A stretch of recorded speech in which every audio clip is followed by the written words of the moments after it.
அனைவருக்கும் வணக்கம். 1997 நடந்த பழனி பாபா கொலை செய்யப்பட்ட இந்த வழக்கு பற்றி இந்த காணொலியில் பார்க்கலாம். பழனி பாபா கொலை செய்யப்பட்டதுக்கான காரணங்கள் ஒரு சில ரீசன்ஸ் சொல்லப்பட்டிருந்தாலும், பழனி பாபா கொலைக்கு பிறகு தான் அந்த கொலைக்கு பழி வாங்கிறதுக்காகவே கூட 98 சீரியல் பாம் பிளாஸ்ட் நடந்தது அப்படின்றத இன்னும் ரொம்ப பேர் நம்பிக்கிட்டு இருக்காங்க. அந்த ரீசன்னால் அந்த குண்டுவெடிப்புகள் நடந்தது அப்படின்றது.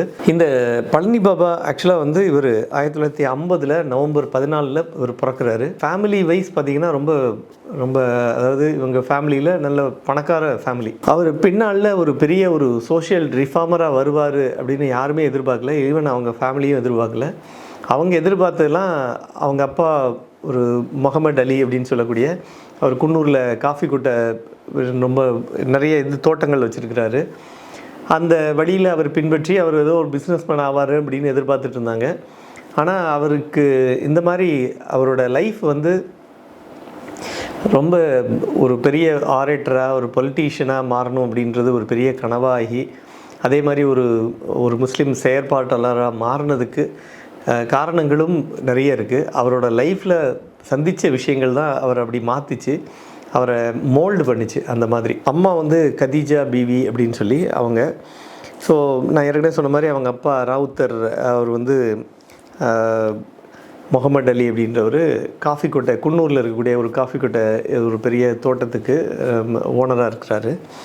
ஸோ இவர் பிறந்த ஊர் எல்லாமே புது ஆயக்குடி அப்படின்ற இடம். அந்த பகுதி பழனி பக்கத்தில் இருக்குது. பழனியிலேருந்து ஒரு 4 கிலோமீட்டர் தூரம். ஸோ இவங்க அப்பா மறைவுக்கு பிறகு இவர் ஸ்கூலில் கான்வென்ட் ஸ்கூலில் தான் படிக்கிறாரு. இவர் சென்ட் ஜோசப் கான்வென்ட்டில் தான் படிக்கிறாரு ஸ்கூலிங் எல்லாமே. அதனால் இந்த ஆங்கில புலமை எல்லாமே ரொம்ப நல்ல ஈஸியாக அவருக்கு அந்த ஃப்ளூவன்சி எல்லாமே பர்ஃபெக்டாக இருக்குது. அதனால் ஸோ அவர் அதுக்கப்புறம் அவங்க தந்தையாரின் மறைவுக்கு பிறகு அவங்க மாமா ரொம்ப அவங்கள வழி நடத்துகிறார். ரொம்ப இப்படி தான் படிக்கணும், என்ன பண்ணு இப்படின்னு சொல்லி நிறைய கைட் பண்ணிகிட்டே இருக்கிறாரு. ஸோ பழனி பாபா அந்த மாதிரி படிப்பில் நாட்டம் போயிட்டே இருக்கும்போதே அவரை சுற்றி நடக்கக்கூடிய நிறைய விஷயங்கள் அவரை பாதிக்குது.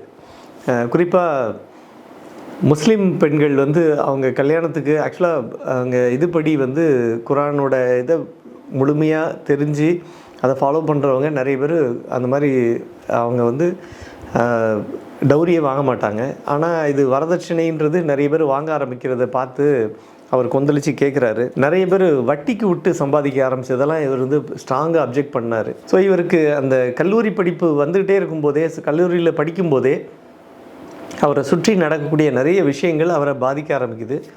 சொசைட்டியை மாற்றணும், சொசைட்டி அதாவது குரானில் என்ன சொல்லியிருக்கோ அதை ஃபாலோ பண்ணணும் அப்படின்ற ஒரு எண்ணம் அவருக்கு வர ஆரம்பிக்கும்போது, இதை மக்கள் ஏன் ஃபாலோ பண்ண மாட்டேன்றாங்க, அப்படி ஒன்றும் பெரிய கஷ்டமான வேலையே இல்லையே, நம்ம ஃபாலோ பண்ணுறோமே, இதே மாதிரி மற்றவங்களும் ஃபாலோ பண்ணலாமே அப்படின்றது பாபாவோட எண்ணமாக இருக்குது.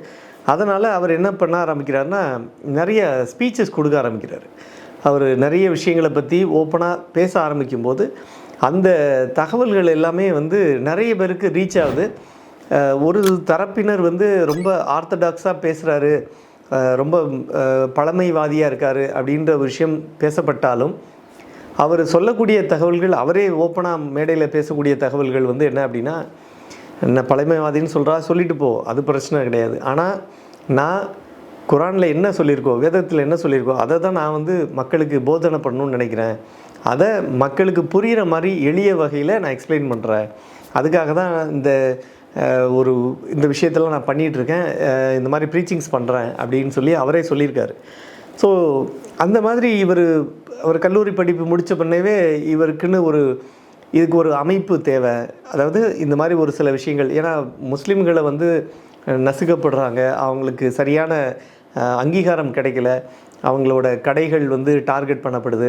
அது ரிலீஜன் அடிப்படையில் அந்த டார்கெட் பண்ணப்பட்டாங்க. அப்படி பண்ண ஆரம்பிக்கும் போது, அதாவது குறிப்பாக முஸ்லீம் கடைகளுக்கு போய் வாங்காதீங்க, அங்கே இது பண்ணாதீங்க, அவங்க இப்படி பண்ணுறாங்க அப்படி பண்ணுறாங்கன்னு சில தகவல்கள் எல்லாமே பரிமாறப்படுது. அந்த தகவல்கள் வெளியில் ஸ்ப்ரெட் ஆக ஆரம்பிக்கும் போது அது அவங்களுக்கு நெகட்டிவாகுது. ஸோ இதெல்லாம் கூட ஒரு சில காரணங்கள். இந்த மாதிரி பேசுகிறது யார் அப்படின்றத பழனி பாபா ஓப்பனாக மேடைகளில் பேச ஆரம்பிச்சிட்டார். அவர் அந்த காலகட்டங்களில் அங்கே ஒரு அந்த நிறுவனம், அதாவது நிறைய பிஸ்னஸ்மேன்லாம் பார்த்திங்கன்னா அந்த காலகட்டங்களில் அவங்க அங்கே வந்து முழுமையாக சில அங்கே இருக்கக்கூடிய விவசாயிகளை ஏமாற்றி அங்கே இருக்கக்கூடிய நிறைய பொருட்களெல்லாம் வந்து சீப்பாக வாங்கிட்டு போயிட்டு அது மூலமாக அவங்க ஒரு மேனுஃபேக்சர்டு ப்ராடக்டாக ஒரு முழுமையான ஒரு பொருளாக ஆக்கி அதையே திரும்பி வந்து இங்கே விற்கிறாங்க அப்படின்றது. இது ஏற்கனவே பார்த்திங்கன்னா நம்ம அந்த ஆங்கிலேயர்களோட ஸ்ட்ராட்டஜி அதுதான். இங்கேருந்து காட்டனை விளைவிச்சு இங்கே நம்ம கஷ்டப்பட்டு விவசாயிகள் காட்டனை உருவாக்கின பிறகு அதை சீப் ரேட்டுக்கு வாங்கி அதை மொத்தத்தையும் லண்டனுக்கு எடுத்துகிட்டு போயிட்டு லண்டனில் அதை ஆடையாக மாற்றி அதை ஒரு ஸ்பின்னிங் மூலமாக வீவிங் மூலமாக அதை வந்து ஒரு பின்னல் ஆடையாக மாற்றி அதுக்கப்புறம் அதை ஒரு ட்ரெஸ்ஸாக மாற்றி கொண்டு வந்து இங்கேயே நம்ம ஊரில் அதையே பல மடங்கு அதிகமாக வந்து விலைக்கு விற்க ஆரம்பித்தாங்க. ஸோ அந்த மாதிரி இங்கேயும் வந்து குறிப்பாக அந்த அவங்க அங்கே லோக்கலில் இருக்கக்கூடிய சில மேனுஃபேக்சரர்ஸு அவங்கள வந்து அந்த விவசாயிகளுக்கு நியாயமான சில அங்கீகாரம் கிடைக்கல அப்படின்றதையும் அவர் தொடர்ந்து வலியுறுத்திகிட்டே இருந்தார். அதுக்காக அவர் வந்து அங்கே இருக்கக்கூடிய அந்த விவசாயிகளுக்காகவும் போராடினார். இந்த பழனி அருகே இருக்கக்கூடிய அந்த சுற்றுப்புறத்தில் இருக்கக்கூடிய மற்ற பகுதிகள் எல்லாமே வந்து விவசாயிகள் நிறைய மரவள்ளி கிழங்குகள் வந்து அங்கே பயிரிட்டு இருந்தாங்க. அந்த மரவள்ளி கிழங்குகளை பயிரிடுறதை மொத்தமாக விலைக்கு வாங்கிறதுக்கு குஜராத்தை சேர்ந்த ஒரு சில பெரும் பணம் படைத்த முதலாளிகள் என்ன பண்ணுறாங்கன்னா அங்கே வந்து உட்கார்ந்துக்கிட்டு மொத்தமாக இதை வாங்கிக்கிட்டு போய் இந்த மரவள்ளி கிழங்கு மொத்தமாக இதை வந்து அங்கே போய் அங்கே ஒரு கம்பெனி ஒரு ஃபேக்ட்ரி ஆரம்பித்து அந்த ஃபேக்ட்ரியில் அதை மரவள்ளி கிழங்கை வந்து அதை பவுடராக்கி இன்னும் சில அதை பை ப்ராடக்ட்ஸாக அதை வேல்யூ ஆடட் பண்ணி திரும்பி அதையே கொண்டு வந்து தமிழகத்திலையும் இந்தியா முழுக்கவும் உலகம் முழுக்கவும் விற்க ஆரம்பித்தாங்க. ஸோ இது மாதிரி பண்ணதுக்கு இவர் பழனி பாபா என்ன கேட்குறாருன்னா, இந்த மாதிரி பண்ணதுக்கு பதில் அந்த கம்பெனியை நேரடியாக இங்கேயே வந்து பழனி அருகேவே இன்ஸ்டால் பண்ணிட்டாங்கன்னா இங்கே இருக்கக்கூடிய மக்களுக்கும் பயனடைவாங்க. அட்லீஸ்ட் ஒரு கம்பெனிக்கு ஒரு 500 பேர் 1000 பேர் வேலை கிடைக்கும். அது மாதிரி ஏன்னா இங்கே ஏக்கர் கணக்கில் ஹெக்டேர் கணக்கில் பயிரிடுறாங்க. இந்த மொத்த பயிருமே வந்து ஒரு சிலருக்கு மட்டுமே கொண்டு போகப்படுது. ஆனால் அதையும் சீப் ரேட்டுக்கு வாங்குறாங்க. அதனால் இந்த கம்பெனியும் வேறு ஒரு மாநிலத்தில் குஜராத்தில் இருக்குது அப்படிங்கிறதுனால அந்த மாநிலத்துக்கு போகாமல் அங்கே போகாமல் இருக்கக்கூடிய அந்த வருவாய் முழுக்கவும் வந்து தமிழகத்துக்கே வரணும்னா இங்கே வந்து ஒரு ஆலய நிறுவனம் அப்படின்ற விஷயத்தை அவர் தொடர்ந்து வலியுறுத்தி வந்தார்.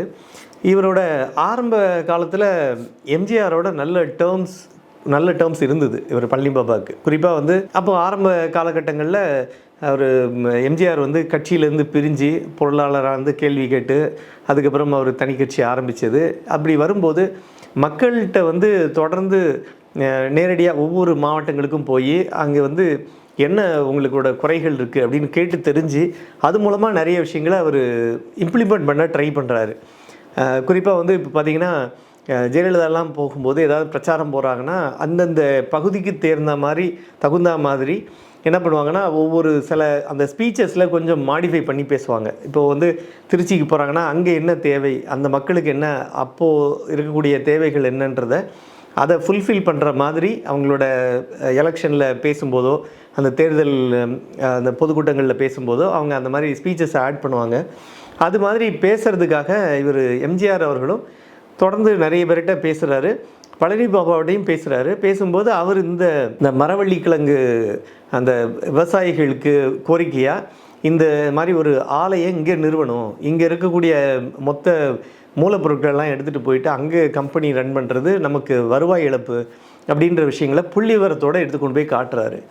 அவரும் என்ன பண்ணுறாருன்னா சரி பண்ணுவோன்னு சொல்லிட்டு இந்த தகவல் கேள்விப்பட்டவுடனே அந்த குஜராத் முதலாளிகள் என்ன பண்ணுறாங்கன்னா ஒரு 4-5 பேர் இருக்காங்க. எல்லாருமே போய் நேரடியாக இவரை போய் சந்திக்கிறாங்க. எம்ஜிஆர் அவர்களை சந்தித்து அவர் ஜெயித்த பிறகு அவர் தலைமைச் செயலகத்தில் போய் பார்க்குறாங்க. பார்த்துட்டு அவங்க என்ன கன்வின்ஸ் பண்ணாங்கன்னு தெரியாது. அந்த ப்ராஜெக்ட் வந்து அப்படியே ஸ்டாப் ஆகிடுது. இது வந்து இவருக்கு ரொம்ப கோபத்தையும் கொந்தளிப்பையும் ஏற்படுத்துது. பழனி பாபா இதை ஓப்பனாகவே சாட ஆரம்பிக்கிறார். இது என்ன நீங்கள் பண்ணுறது ரொம்ப பச்சை அயோக்கியத்தனம். ஏன்னா நீங்கள் இது பண்ணுறதுனால நீங்கள் மக்களுக்காக தான் நீங்கள் கேட்டீங்க, நாங்களும் அதை ஓப்பனாக இப்படி நீங்கள் பண்ணுவீங்கன்னு நம்பி சில விஷயங்களை உங்களை நம்பி ஓட்டு போடுறோம், எல்லாம் உங்களுக்கு தேர்ந்தெடுக்கிறோம்.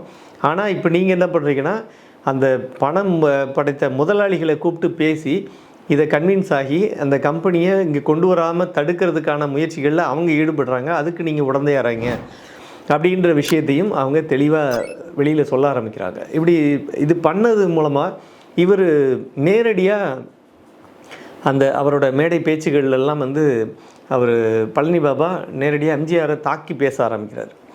இது தாக்கி பேச ஆரம்பிக்கிறாருன்னா ரொம்ப டு த கோர் பேச ஆரம்பிக்கிறார். ஈவன் இப்போ கூட நீங்கள் அவரோட ஸ்பீச்சஸ், பழனி பாபாவோட ஸ்பீச்சஸ் வந்து ஆன்லைனில் அவைலபிளாக இருக்குது. அதில் பார்க்கும்போதே அவரோட இது வந்து அவரை எம்ஜிஆரை குறிப்பிட்டு பேசும்போதே அந்த தொப்பிக்காரர் அப்படின்ற ஒரு சில டேர்ம்லாம் தான் யூஸ் பண்ணி பேசுகிறாரு. ஸோ இது வந்து கட்சிக்காரங்க மத்தியிலையும் ரொம்ப பெரிய கொந்தளிப்பை ஏற்படுத்துது.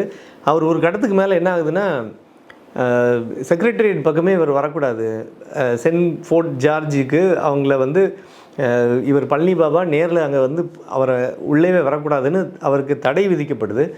அவர் அதே மாதிரி இவர் என்எஸ்ஏ சட்டத்தில், தேசிய பாதுகாப்பு சட்டத்தில் கைதாகிறாரு, அப்புறம் குண்டர் சட்டத்தில் கைதாகிறாரு. இந்த மாதிரி வழக்குகளையும் கைதாகிட்டு தான் இருக்கார்.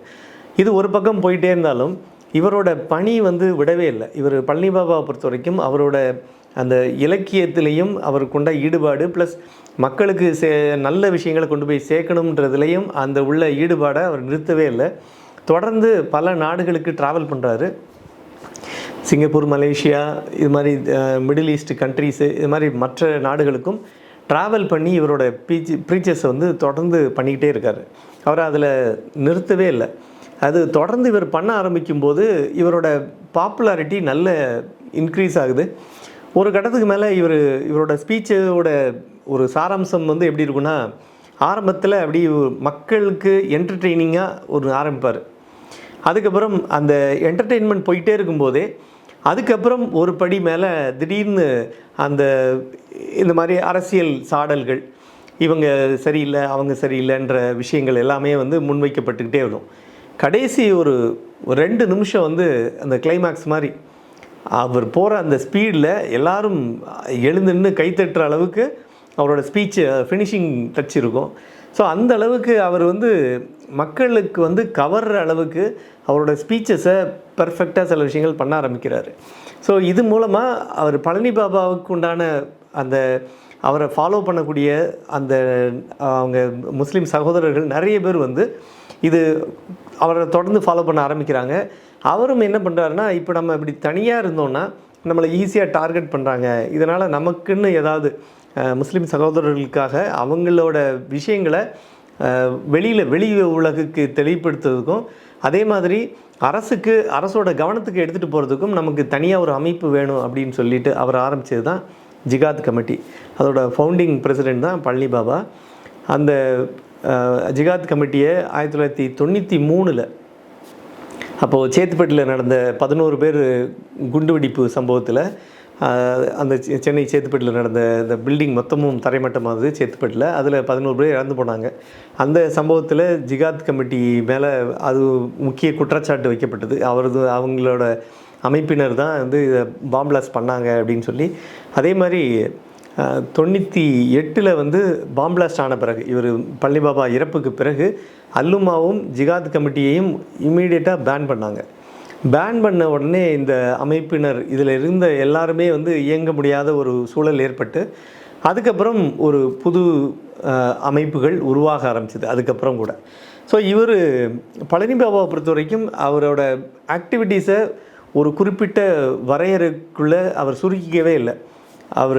நீங்கள் எவ்வளவு சுருக்க நினச்சாலும், அதாவது இப்போது சிறையில் கொண்டு போய் அடைக்கிறாங்கன்னா அவர் உள்ளே இருப்பார், அப்புறம் பெயிலில் வெளியே வாங்கிட்டு வெளியில் வந்த பிறகு திரும்பியும் அவர் பவுன்ஸ் பேக் தான் ஆகிறாரு. அதே மாதிரி பார்த்திங்கன்னா அவரோட ஸ்பீச்சஸ்லேயும் அவரோட இதில் வந்து ஒரு கட்டத்துக்கு மேலே அந்த 80களுக்கு பிறகு, ஆல்மோஸ்ட் வந்து 90ஸ்க்கு அப்புறம் அந்த காலகட்டத்திலலாம் வந்து அவர் யாசர் அராஃபத் மாதிரி முழுக்க அந்த ட்ரெஸ்ஸிங் அட்டையர்லாம் வந்து மொத்தமாக மாற்றிட்டார். அந்த யாசர் அராஃபத் மாதிரியே வந்து சில உடைகளெல்லாம் போட ஆரம்பித்து அவர் வந்து அந்த எப்பயுமே ஒரு கண்ணாடி போட்டுட்டு அவருக்குன்னு ஒரு ஐகானிக் ஒரு ஸ்டைலை ஒன்று உருவாக்க ஆரம்பித்தார். அவரை ஃபாலோ பண்ண நிறைய பேர் இன்றைக்கு வரைக்கும் அவங்க ஈவன் சில அப்போலாம் ஃபோன்லாம் எதுவும் கிடையாது. ஸோ விஹெச்எஸ் டேப்பில் ரெக்கார்ட் பண்ண நிறைய ரெக்கார்டிங்ஸ் எல்லாம் கூட இப்போ என்ன பண்ணுறாங்கன்னா அதை சிடிலையும் பென்ட்ரைவ்லையும் மாற்றி இப்போ நிறைய யூடியூப்லலாம் அப்லோட் பண்ணிகிட்ருக்காங்க, பழனி பாபாவோட ஸ்பீச்சஸ்ன்னு சொல்லி தனித்தனியாக. ஸோ இதில் வந்து நிறைய பேருக்கு அவர் ஒரு பெரிய ஒரு உதாரணமாக, அதாவது ஒவ்வொரு விஷயங்கள் அவர் பேசும்போதும் அது சமுதாயத்தோட தொடர்புடைய விஷயங்கள், இதில் எப்படி பண்ணியிருக்கணும், எப்படி இந்த அப்ரோச் இருந்திருக்கணும், எப்படி இந்த அப்ரோச்சை அவங்க ஹேண்டில் பண்ணியிருக்கணும் அப்படின்ற, அதில் உள்ள குறைபாடுகள் என்ன அப்படின்ற எல்லா விஷயத்தையுமே அவர் சாட ஆரம்பித்தார். குறிப்பாக இவர் எப்படினாலும் திமுக, அதாவது அண்ணா திராவிட முன்னேற்ற கழகத்தில் எம்ஜிஆருக்கு அகெயின்ஸ்டாக பேச ஆரம்பிக்கும் போது ஆட்டோமேட்டிக்காக இவருக்கு ஒரு சாயல் எப்படி ஆகிடுதுன்னா, இவர் திமுகவுக்கு சப்போர்ட்டுன்ற மாதிரி திராவிட முன்னேற்ற கழகம் கலைஞர் அவர்கள் வந்து இவருக்கு நிறைய சப்போர்ட் பண்ண ஆரம்பித்தார். தொடர்ந்து இவரும் ஓப்பனாகவே ஒரு கட்டத்தில் வந்து நான் திமுகவுக்கு ஒரு சகோதரத்தை உணர்வோடு தான் பழகிட்டு இருக்கேன் அப்படின்ற விஷயத்தையும் ஓப்பனாகவே பேச ஆரம்பித்தார். ஆனாலும் அவருக்கு சில முரண்பட்ட கருத்துக்கள்னால தொடர்ந்து அவரால் ட்ராவல் பண்ண முடியல. திராவிட கட்சிகளே மோசம்தான், நான் அவங்களோட ட்ராவல் பண்ண மாட்டேன் அப்படின்னு சொல்லி பேச ஆரம்பித்தார். தொடர்ந்து அவர் 91, 96 பீரியடில் பார்த்திங்கன்னா அண்ணா திராவிட முன்னேற்ற கழகம் ஜெயலலிதா அவர்கள் தலைமையில் தமிழகத்தில் ஆட்சியில் இருக்கும்போதும் இவரோட ஸ்பீச் வந்து இன்னும் ஒரு படி மேலே ஏறிக்கிட்டே தான் போக ஆரம்பிச்சிது. அவரோட எங்கே போனாலும், எங்கே மீட்டிங் போனாலும் அவருக்குன்னு ஒரு பெரிய ஃபாலோவர்ஸு தொடர்ந்து வர ஆரம்பித்தாங்க. இதில் ஒரு கட்டத்துக்கு மேலே இவருக்கு இந்த 2 இன்சிடெண்ட் நடந்தது. அதாவது 1997 ஜனவரி மாதம் 10 மாணிக்கம்னு ஒருத்தரும் செல்வராஜ்னு ஒருத்தரும் திண்டுக்கல் அருகே வந்து அவங்க 2 பேரும் இந்து முன்னணி சேர்ந்தவங்க, அவங்க கொலை செய்யப்படுறாங்க. இந்த கொலைக்கு அதாவது இதுக்கு பின்னணியில் பழனி பாபா இருந்திருக்கலாம் அப்படின்ற ஒரு சந்தேகம் வெளிப்படையாக நிறைய பேர் பேச ஆரம்பித்தாங்க. இந்த சம்பவத்துக்கு பிறகு தான் ஒரு டீம் என்ன பண்ணுறாங்கன்னா இவரை டார்கெட் பண்ணுறாங்க. அதில் ஒரு 6 பேர் கொண்ட டீம் வராங்க. இந்த 6 பேர் கொண்ட டீம் என்ன பண்ணுறாங்கன்னா, அவங்க சுதாகரன், மனோஜ்குமார், முரளி, திருஞானம், அப்புறம் உதயன் அப்படின்னு ஒருத்தர், இன்னும் ஒருத்தர். ஸோ மொத்தம் 6 பேர் என்ன பண்ணுறாங்கன்னா, இவர் ஜனவரி மாதம் 28 1997 இவரை வந்து இவரோட ஃப்ரெண்டை பார்க்க போகிறாரு. பசவராஜ் தனபால்னு சொல்லி ஒரு ஃப்ரெண்டை பார்க்கறதுக்கு அவர் போய் பார்த்துட்டு அவரை சந்தித்து முடிச்சுட்டு திரும்பி கிளம்பி வந்து காலைல ஒரு நைட்டு அரௌண்டு ஒரு 9 மணி இருக்கும். அந்த டைமில் அவரை வீட்டில் சந்திச்சுட்டு வெளியில் வந்து இவரோட காரில் ஏறுறாரு. ஏறும்போது இந்த 6 நபர்களும் அவரை வழிமறித்து பிளாக் பண்ணி அவரை வெட்டி சாவடிக்கிறாங்க. இந்த சாகடித்த பிறகு அவங்க விட்டுட்டு ஓடிடுறாங்க. அப்புறமா இவரை பார்த்துட்டு அந்த அவரோட ஃப்ரெண்டும் உடனடியாக சத்தம் கேட்டு வெளியில் ஓடி வர்றாரு. நண்பர்கள் நிறைய பேர் வராங்க, வந்து இவரை வந்து காப்பாற்ற ட்ரை பண்ணுறாங்க. அப்புறம் உடனடியாக பழனி ஹாஸ்பிட்டலுக்கு எடுத்துகிட்டு போகிறாங்க. ஹாஸ்பிட்டலில் அவங்கள செக் பண்ணி பார்த்துட்டு அவர் இறந்துட்டார் அப்படின்ற தகவலை பதிவு பண்ணுறாங்க. இதுக்கப்புறம் போலீஸ் என்ன பண்ணுறாங்கன்னா, இந்த வழக்கு தொடர்பாக அந்த அவங்க மொத்தம் அந்த 6 பேரும் கைது செய்யப்படுறாங்க. சுதாகரன், மனோஜ், அப்புறம் முரளி, திருஞானம், உதயன் இவங்க எல்லாமே கைது செய்யப்படுறாங்க. கைது செய்யப்பட்டு இவங்க 5 பேர் இல்லாமல் இன்னொருத்தர் இருக்கார், அவர் வந்து அப்ரூவர் ஆகிடுறாரு. அப்புறமா கடைசியாக இந்த வழக்கு வந்து உடனடியாக விசாரணைக்கு எடுத்துக்கொள்ளப்படுது.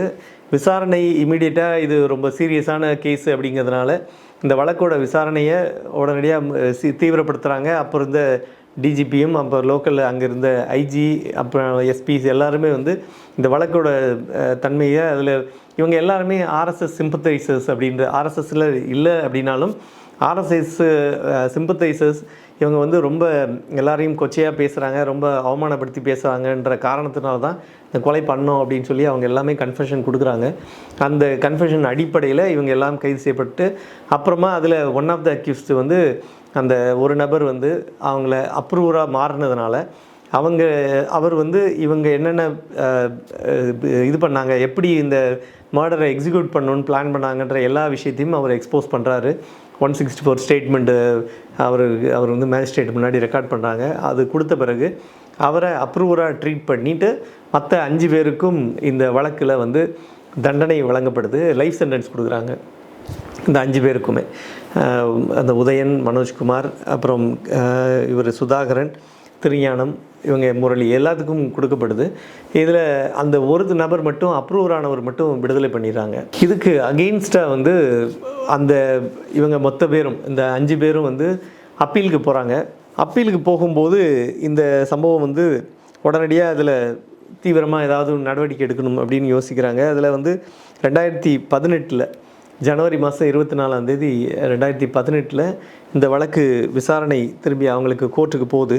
அந்த கோர்ட்டில் போகும்போது அவங்க அதை விசாரிச்சுட்டு பார்த்துட்டு ஏற்கனவே அவங்கள வந்து விடுதலை பண்ணிடலாம், அக்விட்டல் பண்ணிடலாம் அப்படின்ற ஒரு விஷயம் வந்து அதில் முடிவெடுக்கப்படுது. அதுக்கப்புறம் அந்த மொத்த வழக்குமே அப்படியே க்ளோஸ் ஆகிடுது. அது வரைக்கும் இந்த வழக்கோட சீரியஸ்னஸ் பயங்கரமாக போயிட்டு இருந்தது. இதில் தொடர்புடைய எல்லாரும் வந்து அவங்க மேலே தண்டனை இன்னும் தீவிரமாக்கப்படும். அதுக்கப்புறம் ஏன்னா லைஃப் சென்டென்ஸ் கொடுத்துருந்தாங்க. அதுக்கப்புறம் இது ரொம்ப சீரியஸாக போகும்னு எதிர்பார்த்துட்டு இருந்த அந்த டைமில் இந்த வழக்கில் தொடர்புடைய எல்லாரும் மேலேயும் உள்ள குற்றச்சாட்டு நிரூபணம் ஆகலை, அவங்க மேலே உள்ள குற்றச்சாட்டுகள் எதுவுமே கன்ஃபார்ம் ஆகலை. அப்படிங்கிறதுனால இந்த வழக்கு வந்து அவங்கள விடுவிச்சிட்டாங்க. ஸோ விடுவிச்சது வந்து இது இங்கே மட்டும் கிடையாது, இதில் மாதிரி நிறைய சம்பவங்கள் இருக்குது. ஈவன் லீலாவதி கொலை செய்யப்பட்டதில் கூட இதில் தொடர்புடைய பொன் முத்துராமலிங்கம் உள்பட திமுகவினர் நிறைய பேர் விடுதலையானாங்க. ப்ளசன்ட் ஸ்டே ஹோட்டல் வழக்கில் கூட அதில் 3 கல்லூரி மாணவிகளை எரிச்சு கொண்டாங்க.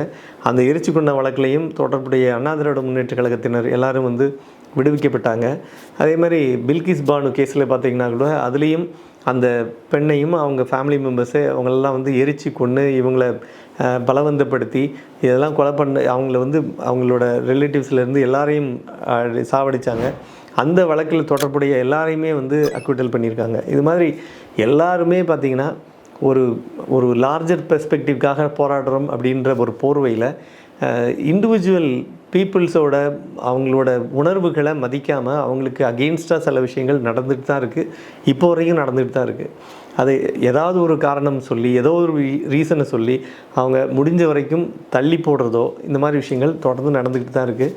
இருந்தாலும் இந்த வழக்கை பொறுத்த வரைக்கும் ஏன்னா பழனி பாபா அப்படின்ற ஒரு சோஷியல் ரிஃபார்மர் மட்டும் கிடையாது, அதில் அவர் வந்து நிறைய விஷயங்களை அவங்க முஸ்லீம் சகோதரர்களாக இருக்கட்டும் நிறைய பேருக்கு அவர் கற்றுக் கொடுத்துட்டு போயிருக்காரு.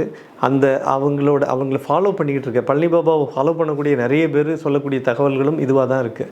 என்னென்னா அவ்வளோ பெரிய மனிதர் அவரை கொலை பண்ணவங்க மேலே உள்ள தண்டனை வந்து ஒன்றுமே இல்லாமல் நீர்த்து போன மாதிரி 2018 ஃபஸ்ட்டு இந்த சம்பவம் நடந்தது 97 இருந்தாலும் கூட கிட்டத்தட்ட 11 வருஷம் வரைக்கும் காத்திருந்து அதுக்கப்புறம் இவங்க மொத்த பேரும் ரிலீஸ் பண்ணது வந்து ரொம்ப இன்ஜஸ்டிஸ்.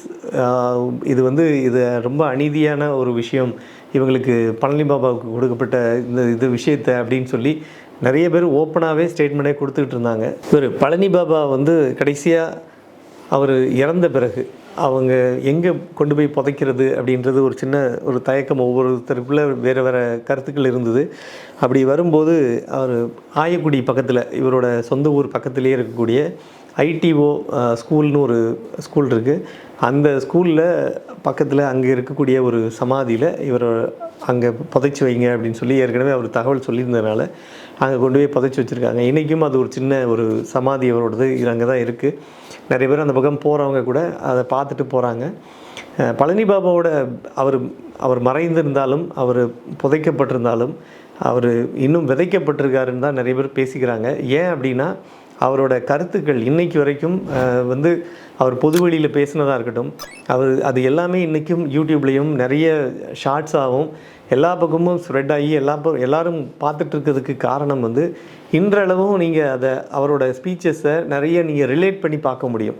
அவர் வந்து எதுவும் ரொம்ப எக்ஸென்ட்ரிக்காக போய் ரொம்ப அகெயின்ஸ்டாக போய் எதுவும் பேசின மாதிரி விஷயங்கள் எதுவுமே கிடையாது. எல்லாத்துக்கும் சமூகத்தோட அந்த சமூகத்தோட ஒத்துப்போகிற எல்லா விஷயத்தையுமே அவர் ஒரு ஐடியாலஜிஸாக அவரோட கொள்கை கோட்பாடுகளாக வெளியில் சொல்ல ஆரம்பித்து பண்ணிக்கிட்டு இருந்தார். அதனால் இந்த விஷயம் இன்றைக்கும் அது நடைமுறைப்படுத்தப்பட கூடிய விஷயங்களாக இருக்கிறதுனால மக்கள் இன்றைக்கும் அதை விரும்புகிறாங்க. ஸோ மற்றொரு வித்தியாசமான நிகழ்ச்சியில் நம்ம சந்திக்கலாம். மீண்டும் அடுத்த காணொலியில் சந்திப்போம். நன்றி, வணக்கம்.